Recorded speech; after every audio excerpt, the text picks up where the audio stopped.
ભરૂચ જિલ્લા શિક્ષણ વિભાગ દ્વારા મિશન બેક ટુ સ્કૂલ અંતર્ગત હાથ ધરાયેલા સર્વેમાં છેલ્લા 3 વર્ષમાં અભ્યાસ છોડી ચૂકેલા 16,174 બાળકોની ઓળખ કરી સંપર્ક કરવામાં આવ્યો હતો.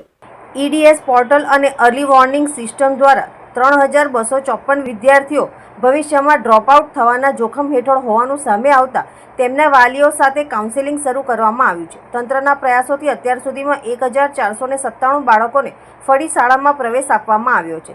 સર્વે દરમિયાન 2,239 બાળકો પરિવાર સાથે સ્થળાંતર કરી ગયા હોવાનું જાણવા મળ્યું છે, જ્યારે 4,103 વિદ્યાર્થીઓ આઈટીઆઈ અને ડિપ્લોમા જેવા ટેકનિકલ અભ્યાસમાં જોડાયા છે. બીજી તરફ 6,570 બાળકો અને તેમના વાલીઓએ ભણતર ચાલુ રાખવાનો ઇનકાર કર્યો હોવાનું સામે આવ્યું છે. શિક્ષણ વિભાગના જણાવ્યા મુજબ આર્થિક પરિસ્થિતિ અને ધોરણ 10માં નિષ્ફળતા ડ્રોપઆઉટના મુખ્ય કારણો બન્યા છે અને હવે એનજીઓઝ અને સેવાભાવી સંસ્થાઓની મદદથી આવા બાળકોને ફરી શિક્ષણના પ્રવાહમાં લાવવાના પ્રયાસો હાથ ધરાશે. મારે ભરૂચની જનતાને, ભરૂચના અગ્રણીઓને અને ભરૂચની એનજીઓઝને, ભરૂચના સેવાભાવી સજ્જનોને મારી એક જ રિક્વેસ્ટ છે કે અમારું ટાર્ગેટ આજે રિફ્યુઝડ બાળકો જેણે ભણવાનો ઇનકાર કર્યો છે અથવા જેને મા બાપોએ ભણાવવાનો ઇનકાર કર્યો છે, એવા 6,570 બાળકો ભરૂચની અંદર છે. આ 6,570 બાળકોને આપણે બેક ટુ સ્કૂલ કરવાના છે. આ બાળકો ઇનકાર કરી રહ્યા છે, એમાં 2 રીઝન હોઈ શકે. કાં તો એમને ભણવામાં રસ ઉડી ગયો છે અને કાં તો કોઈ ઇકોનોમિકલ પ્રવૃત્તિમાં લાગી ગયા છે. ઇકોનોમિકલ પ્રવૃત્તિમાં લાગેલા બાળકોનો પણ અમારી પાસે યાદી છે. હવે ઇકોનોમિકલ પ્રવૃત્તિમાં લાગી ગયા છે મતલબ કે એમના ઘરમાં કમાણીની જરૂરિયાત છે, તો અમે કંઈક આગળ એવું મિકેનિઝમ ગોઠવવા જઈ રહ્યા છીએ કે આ બાળકોને એમની આર્થિક પ્રવૃત્તિની સાથે સાથે એમનું ભણતર ચાલુ રહે.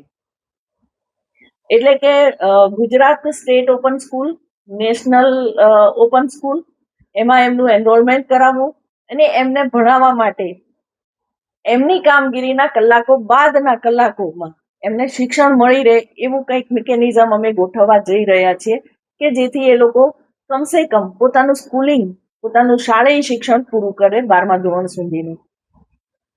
કેટલાક બાળકો એવા છે કે જેને મા બાપ ભણાવવાની ના પાડે છે અથવા બાળકનો પોતાનો રસ ઉઠી ગયો છે, તો આવા બાળકોની સાથે પણ વાર્તાલાપ કરી, એઓનું કાઉન્સેલિંગ કરી અને એઓ ફરીથી શાળામાં આવતા થાય એવા પ્રયત્નો અમે અને અમારી ટીમ દ્વારા અમે હાથ ધરવાના છીએ, હાથ ધરી રહ્યા છીએ. અત્યારે હાલ ડોર ટુ ડોર સર્વે ચાલી રહ્યો છે. મારા શિક્ષકો ઘેર ઘેર જાય છે. ભરૂચ પાસે મને એટલી જ અપેક્ષા છે કે અમારા આ કાર્યમાં જો આપ સાથ સહકાર આપવા ઈચ્છો છો, સામેલ થવા ઈચ્છો છો, તો ચોક્કસ મારો જિલ્લા પ્રાથમિક શિક્ષણ અધિકારીનો અથવા જિલ્લા વિકાસ અધિકારી સાહેબનો આપ સંપર્ક કરી શકો છો અને તાલુકા વાઇઝ આપણે કોઈક એવું મિકેનિઝમ ગોઠવીએ તમારા બધાની મદદથી કે આપણા આ જે 6,570 બાળકો છે એ બાળકોને આપણે પાછા સ્કૂલમાં લાવી શકીએ, એમને ફરીથી ભણતા કરી શકીએ અને કમસે કમ દરેક વિદ્યાર્થી 12 ધોરણ પાસ થાય એ સુનિશ્ચિત કરીએ.